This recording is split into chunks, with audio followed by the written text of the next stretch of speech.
नमस्कार मित्रों, काशी उत्सव में आपका स्वागत है। आज रामनवमी का दिन है और हमारे मर्यादा पुरुषोत्तम भगवान राम का जन्मोत्सव है। नवमी तिथि मधु मास पुनीता, नवमी तिथि मधु मास पुनीता। नवमी तिथि जो है आज चैत्र मास की अत्यधिक पुनीत है, क्योंकि इसमें मर्यादा पुरुषोत्तम श्री रामचंद्र जी और उनके बाकी 3 भाइयों का जन्म हुआ और जन्मोत्सव मना। भय प्रकट की बाला, दीन दयाला, कौशल्या हितकारी, हर्षित महतारी, मुनि मनहारी, अद्भुत रूप निहारी। तो सभी ऋषि मुनि सबकी शांति देने वाले हमारे भगवान श्री रामचंद्र जी का आज जन्म हुआ है। राम रामेति रामेति रमे रामे मनोरमे, सहस्त्र नामम तत्तुल्यम श्री रामम नामम वरान्ने।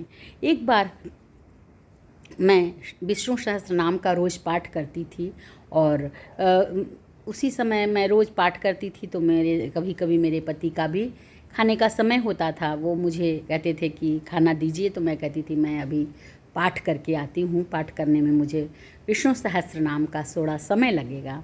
कुछ दिन ऐसा होता रहा तो एक दिन उन्होंने मुझे अपने पास बैठा के कहा कि आप उतना समय देती हैं, मैं आपको एक छोटा सा मंत्र देता हूँ, आप उस मंत्र का अगर जाप करती हैं तो वो सहस्त्र नाम के बराबर होता है।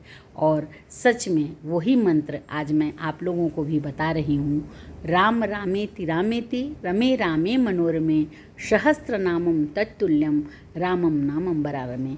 ये सभी विष्णु सहस्त्र नाम, सभी नामों से अगर हमको संक्षिप्त में कम समय में अपनी जिम्मेदारियों को लेते हुए भी प्रभु का नाम संकीर्तन करना है तो हमको इस मंत्र का पाठ करके ही हम उस पुण्य लाभ को अर्चित कर सकते हैं। तो आज हमारे भगवान मर्यादा पुरुषोत्तम का जन्म दिवस है और भगवान कि एक मैं आपको ये कथा बताने जा रही हूँ कि भगवान दशरथ जी ने कौशल्या से शादी की और कैकेयी नरेश की पुत्री कैकेयी से शादी की। कैकेयी से शादी की तो उस समय वो अपने 40 के पार जा चुके थे, उनकी शक्ति शरीर की भी कुछ कम हो रही थी, लेकिन कैकेयी रानी जो थी वो वीरांगना थी और राजा दशरथ हमेशा उनको युद्ध में अपने साथ ले जाते थे, क्योंकि युद्ध में तो वो निपुण थी ही, उसके साथ उनको शस्त्र शास्त्र सभी विधाओं का ज्ञान था।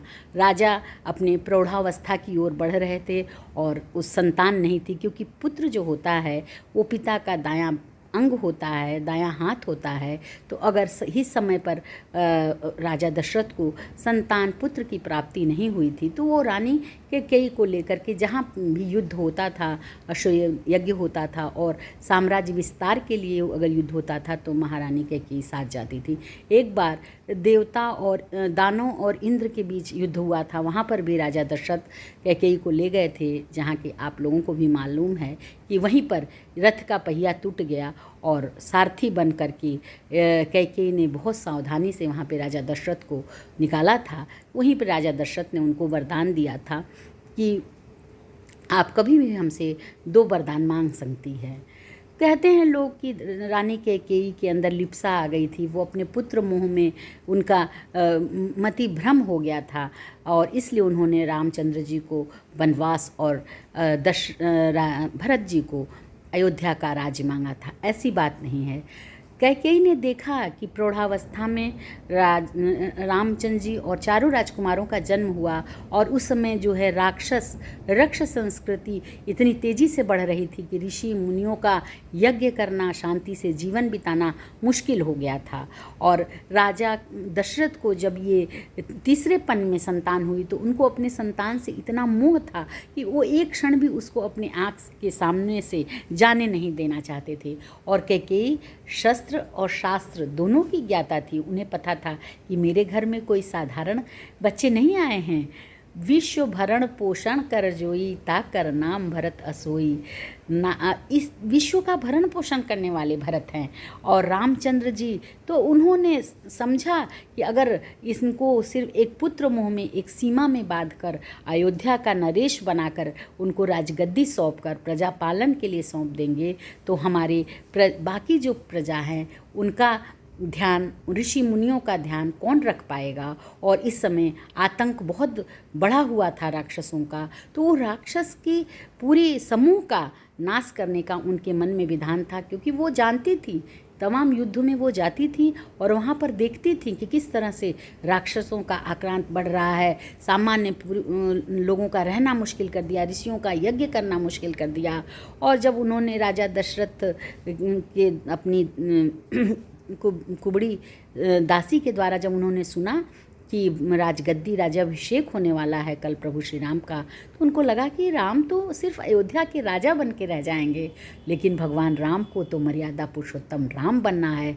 तो जानते हैं कि स्त्रियां जो हैं बहुत ढंग से अपना काम निकालती हैं। अगर सीधे भगवान दशरथ से कहती कि नहीं, भगवान को जाने दीजिए, जंगल में युद्ध करने दीजिए, तो दशरथ का जो पुत्र मोह था, अपने वृद्धावस्था में पाए हुए पुत्र को वो जाने नहीं देते। तो उन्होंने भी अपने दिमाग से एक सोच रची। उन्होंने कहा कि राजा को बुलाया जाए, आज मुझे वो वरदान लेने का समय आ गया है। और वरदान भी उन्होंने बहुत सोच समझ के लिया, क्योंकि ये साधारण ढंग से लिया हुआ वरदान नहीं था।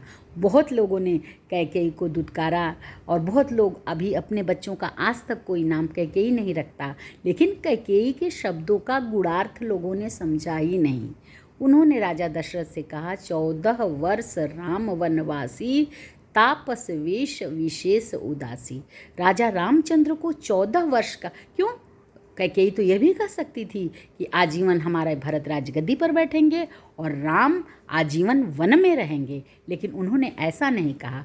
14 वर्ष, और ये भी कह सकती थी कि राम जंगल में जाएं और राजाज्ञा है कि वो शहर में कभी नहीं आए, लेकिन उन्होंने कहा तापस वेश विशेष उदासी, 14 वर्ष राम वनवासी। रामचंद्र जी 14 वर्ष में गमन करें, मात्र 14 वर्ष, और तपस्वी के वेश में हूँ। तो उनको कैकेयी का ये गूढ़ार्थ था कि 14 वर्ष में जितने भी ऋषि मुनि निरीह लोग आताताई राक्षसों के आतंक से अपना जीवन त्याग रहे हैं, या छुप के कहीं रह रहे हैं, या उस शहर को छोड़ के चले जा रहे हैं, जब हमारे रामचंद्र जी 14 वर्ष तक लगातार वन गमन करेंगे, वन में हर तरह घूमते रहेंगे और तपस्वी के वेश में रहेंगे, तो तपस्वी के वेश में रहने पर ही पता चलेगा कि कैसे वो राक्षस आकर हमारे तप को नष्ट कर रहा है, हमारी तपस्या को भंग कर रहा है, हमारे यज्ञ हवन को नुकसान पहुंचा रहा है। तो रामचंद्र जी उसका विनाश करेंगे और इस तरह से समूल नाश करने के बाद पुनः अयोध्या के पद पर आसीन होकर राजा रामचंद्र जी बनेंगे। और राजा रामचंद्र जी जो कि परम ब्रह्म परमात्मा हैं, वो जानते हैं कि माँ ने मुझे क्या कहा है। जब कौशल्या जी से वो आज्ञा लेने जाते हैं तो उन्होंने कहता है, माता कौशल्या से कहते हैं कि पिता दशरथ ने मुझे कानन का राज दिया है, माँ मुझे जंगल में निर्वासित नहीं किया है, उन्होंने मुझे कानन का राज्य दिया है और मैं उसी राज्य का 14 वर्ष के लिए भोग करने जा रहा हूँ, क्योंकि वो तो मनुष्य की लीला करने के लिए मनुष्य अवतार में आए हैं, लेकिन परम ब्रह्म परमात्मा को सभी चीज़ें पता है कि मेरा उद्देश्य क्या है और मेरा कार्य क्या है। इस तरह से राजा रामचंद्र जी वनगमन करते हैं और समस्त राक्षसों का विनाश करके और वहाँ पर सभी का राज्य सुपुर्द करते हुए, सुग्रीव को उसका राज्य देते हुए, विभीषण को उनका राज्य देते हुए, बाली का वध करके रावण के संपूर्ण राक्षस का और राक्षस संस्कृति का विनाश करने के बाद पुनः 14 वर्ष बाद वो अयोध्या लौटते हैं और अपने राज्याभिषेक कराते हैं और मर्यादा पुरुषोत्तम भगवान राम के रूप में जय जयकार के साथ राजगद्दी पर बैठते हैं। आज उसी भगवान का जन्मोत्सव है और हम सभी मिलकर भजन कीर्तन और उनका आनंद करते हैं।